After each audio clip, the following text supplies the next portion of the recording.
ಎಲ್ರಿಗೂ ನಮಸ್ಕಾರ. ಎಲ್ಲ ಹೇಗಿದ್ದೀರಾ? ಭಗವಂತ ಎಲ್ಲರನ್ನೂ ಚೆನ್ನಾಗಿಟ್ಟಿರಲಿ ಅಂತ ಕೇಳ್ಕೊಳ್ತೀನಿ.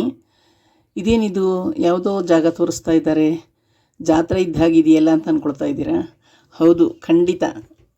ನೋಡಿರೋರ್ಗಂತೂ ಖಂಡಿತ ಗೊತ್ತಾಗುತ್ತೆ. ಇದು ನಂಜನಗೂಡು ಜಾತ್ರೆ. ಕಳೆದ 6ನೇ ತಾರೀಕು ಭಾನುವಾರದ ದಿನ ನಂಜನಗೂಡಿನಲ್ಲಿ ಜಾತ್ರೆ ಆಯ್ತಲ್ಲ. ಬಹುಶಃ ನೀವೆಲ್ಲರೂ ಹೋಗಿರ್ತೀರ, ಒಂದು ವೇಳೆ ಹೋಗದೇ ಇರೋರು ಇರ್ತೀರ.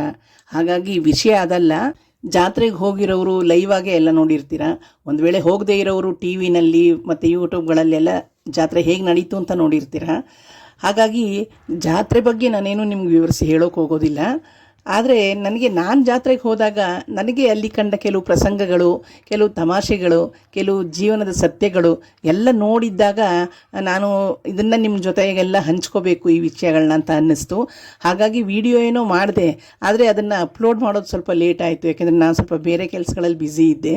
ಹಾಗಾಗಿ ನಿಮಗೆ ಇವತ್ತು ವಿಡಿಯೋ ನಾನು ಹಾಕ್ತಾಯಿದ್ದೀನಿ. ಬಸ್ಸು ಮೈಸೂರು ಬಸ್ ಸ್ಟ್ಯಾಂಡ್ ಬಿಟ್ಟು ಆರ್ಗೇಟ್ ದಾಟಿ ಶಂಕರ ಮಠದ ರೋಡಲ್ಲೂ ಹೋಗಿ ಅದಕ್ಕಿಂತ ಮುಂದೆ ಒಂದು 5 ನಿಮಿಷ ಹೋಗಿತ್ತು.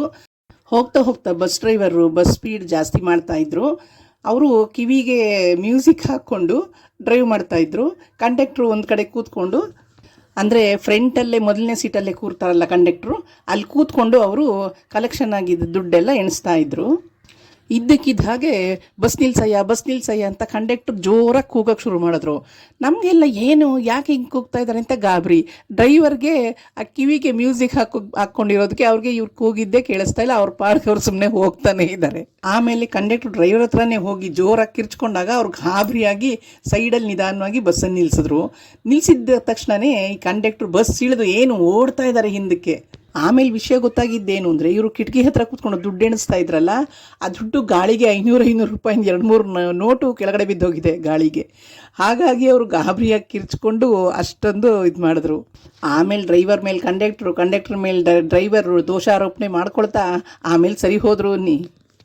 ಆಮೇಲೆ ಕಡ್ಕೊಳ್ಳೋದು ಹತ್ರ ಬರ್ತಾ ಇದ್ದ ಹಾಗೆ ಮತ್ತೆ ಬಸ್ ನಿಲ್ಲಿಸಿ ಅಂತ ನಿಲ್ಲಿಸಿದ್ರು. ಯಾಕೆ ಅಂತ ನೋಡಿದ್ರೆ, ಅಲ್ಲಿ ಕಡ್ಕೊಳ್ಳೋದಲ್ಲಿ ಆ ಊರಿನವರು ಪಾನಕ ನೀರು ಮಜ್ಜಿಗೆ ಮಾಡಿ ಎಲ್ಲರಿಗೂ ಹೋಗೋ ಬರೋರಿಗೆಲ್ಲ ಕೊಡೋದಲ್ಲದೆ ಬಸ್ಗಳನ್ನು ನಿಲ್ಲಿಸಿ ಬಸ್ ಹತ್ತಿ ಬಸ್ಸಲ್ಲಿ ಕೂತಿರೋರಿಗೆಲ್ಲ ನೀರು ಮಜ್ಜಿಗೆ ಪಾನಕ ಕೊಡ್ತಾಯಿದ್ರು.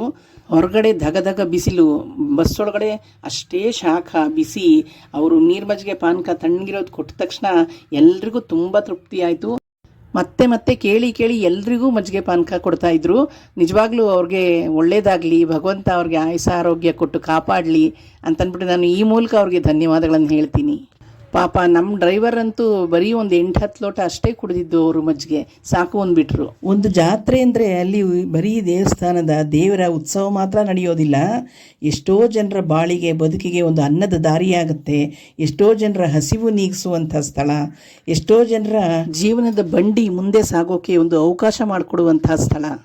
ಹಣ್ಣಿನ ಅಂಗಡಿಗಳು, ಡ್ರೈ ಫ್ರೂಟ್ಸ್ ಅಂಗಡಿಗಳು, ಪೂಜಾ ಸಾಮಾನುಗಳು, ಐಸ್ ಕ್ರೀಮ್ ಅಂಗಡಿಗಳು, ಹೆಣ್ಮಕ್ಳಿಗೆ ಬೇಕಾಗುವಂಥ ಬ್ಯಾಗು, ಬಳೆ, ಟೇಪು, ಹೀಗೆ ಎಲ್ಲ ಅಂಗಡಿಗಳು ಅಲ್ಲಿ ಇತ್ತು. ಎಲ್ಲರಿಗೂ ಒಂದೊಂದು ಬದುಕು ನಡೆಯುವಂಥ ಸ್ಥಳ ಇದು. ಎಲ್ಲರಿಗೂ ಒಂದು ಜೀವನಕ್ಕೆ ದಾರಿಯಾಗುವಂಥ ಸ್ಥಳ. ನಾನು ಪೂಜೆ ಸಾಮಾನು ತೊಗೊಂಡು ಹೋಗೋಣ ಅಂತಂದ್ಬಿಟ್ಟು ಪೂಜೆ ಸಾಮಾನು ತಗೊಳ್ತಾ ಇದ್ದೆ. ಆ ಪೂಜೆ ಅಂಗಡಿಯವನಿಗೆ ಏನಾಗಿದೆ, ನಿನ್ನೆಯಿಂದನೂ ಮಾತಾಡಿ ಗಂಟ್ಲೇ ಇಲ್ಲ.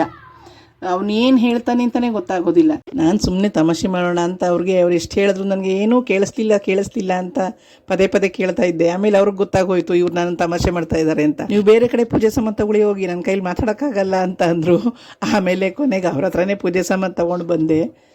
ಈ ಮಕ್ಕಳಿಗೆ ಜಾತ್ರೆ ಅಂತಂದರೆ ದೇವರು ಉತ್ಸವಕ್ಕಿಂತ ಅವ್ರಿಗೊಂದು ಆಟ ಸಾಮಾನು ಸಿಗುತ್ತೆ, ಆ ಥರ ಖುಷಿ ಅವ್ರಗಳಿಗೆ.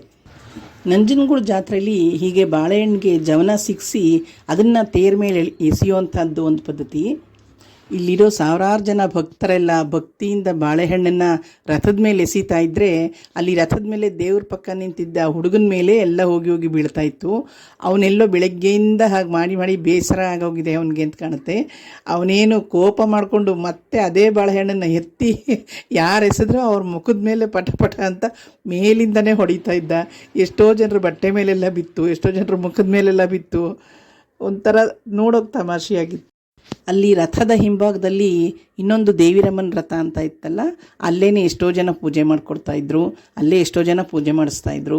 ಇನ್ನೇನು ಮಾಡ್ತಾರೆ, ಬಿಸಿಲು, ಅಲ್ಲಿ ರಶ್ಶು, ಪೂಜೆ ಮಾಡಿಸೋಕೆ ಸಾಧ್ಯವಾಗದೇ ಇದ್ದವರು ಅಲ್ಲೂ ಮಾಡಿಸ್ತಾಯಿದ್ರು.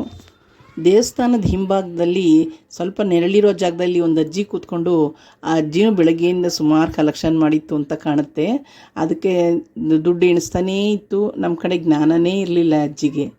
ಸ್ವಲ್ಪ ಅಜ್ಜಿನ ಮಾತಾಡ್ಸೋಣ ಅಂದ್ಕೊಂಡೆ, ಅಜ್ಜಿಗೆ ಮಾತಾಡೋ ಕಡೆ ಗಮನನೇ ಇರಲಿಲ್ಲ.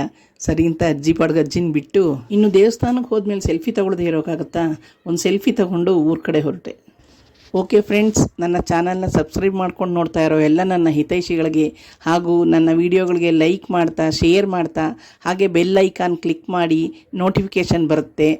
ನೀವು ಆ ಬೆಲ್ ಐಕಾನ್ ಕ್ಲಿಕ್ ಮಾಡಿ ಆಲ್ಗೆ ಹಾಕ್ಕೊಂಡ್ರೆ ALL ಆಲ್ ಅಂತ ಬರುತ್ತಲ್ಲ, ಅದಕ್ಕೆ ಹಾಕ್ಕೊಂಡ್ರೆ ನಾನು ವೀಡಿಯೋ ಹಾಕಿದ ತಕ್ಷಣ ನಿಮಗೆ ನೋಟಿಫಿಕೇಷನ್ ಬರುತ್ತೆ. ನಿಮ್ಮ ಪ್ರೋತ್ಸಾಹ ಎಂದಿಗೂ ಹೀಗೇ ಇರಲಿ ಅಂತ ಕೇಳ್ಕೊಳ್ತಾ ಮುಂದಿನ ವೀಡಿಯೋದಲ್ಲಿ ಸಿಗೋಣ. ಅಲ್ಲ, ಎಲ್ರಿಗೂ ಒಳ್ಳೆಯದಾಗಲಿ. ನಮಸ್ಕಾರ.